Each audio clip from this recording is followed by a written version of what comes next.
হরিণে খাবার দেবো, হরিণ খাবে আসতে হরিণকে হাতে হরিণ খাবে।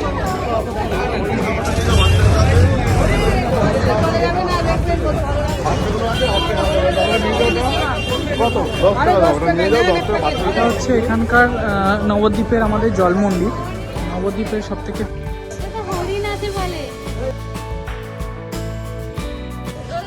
এটার জন্যই এখানে খুব ফেমাস, কারণ কি এটা একটা সরোবর টাইপের আছে, সরোবরের মিডিলের দিকে এই মন্দিরটি নির্মাণ করা হয়েছে বা নির্মাণভাবেই আছে আর কি প্রথম থেকেই, যেই কারণে এই জায়গাটার নাম মেবি এটা জলমন্দির হিসাবেই পরিচিত।